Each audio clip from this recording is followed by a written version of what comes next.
एक बहुत ही interesting topic हम पढ़ते हैं कि जैसे ही जमीन से हमें कोई फॉसिल मिलता है, कोई प्राचीन सैंपल मिलता है, तो उसकी एज का पता कैसे लगाते हैं। ये कोशिश की थी 1946 में शिकागो यूनिवर्सिटी के प्रोफेसर जिनका नाम विलार्ड लिबी था।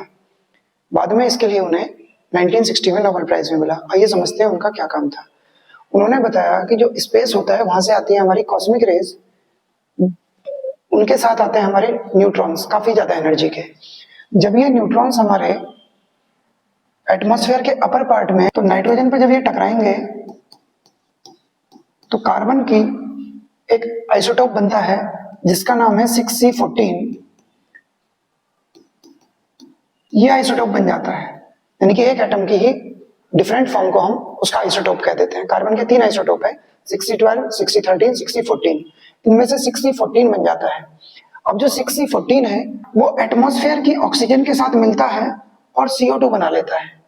अब हमारे एटमॉस्फेयर में CO2 दो तरह की हो गई, एक तो कार्बन 12 वाली CO2 जो नॉर्मल CO2 होती है, एक CO2 14 वाली। दो तरह की CO2 हमारे एटमॉस्फेयर में हो गई। अब जो प्लांट्स होते हैं या ह्यूमंस होते हैं या एनिमल होते हैं, वो CO2 और O2 के बीच मतलब इनहेल करते हैं, एक्सहेल करते हैं, तो CO2 उनकी बॉडी के अंदर बनी रहती है। इन दोनों का रेशियो एक फिक्स्ड होता है और वो होता है 1.3 × 10⁻12 रेशियो 1। यही आता है एक ट्विस्ट।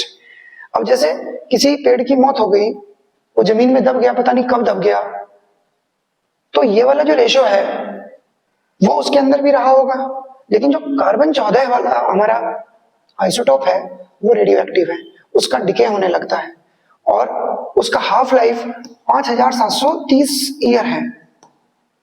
तो वक्त के साथ धीरे धीरे ये आइसोटोप हमारा कम होने लगता है क्वांटिटी में, ये रेशियो बिगड़ने लगता है।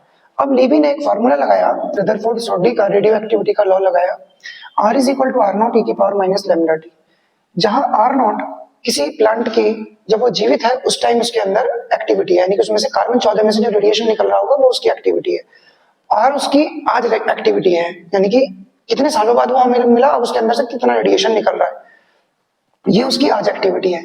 इसे जब लॉग लेके आगे सॉल्व करेंगे तो फॉर्मूला बनता है T = 3.322 capital T log base 10 R0/R।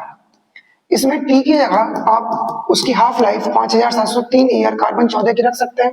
R0/R का रेशियो अगर आप इसमें पुट कर दें तो T की वैल्यू ईयर्स में निकाली जा सकती है, यानी कि इस तरीके से किसी भी फॉसिल की एज निकाली जा सकती है।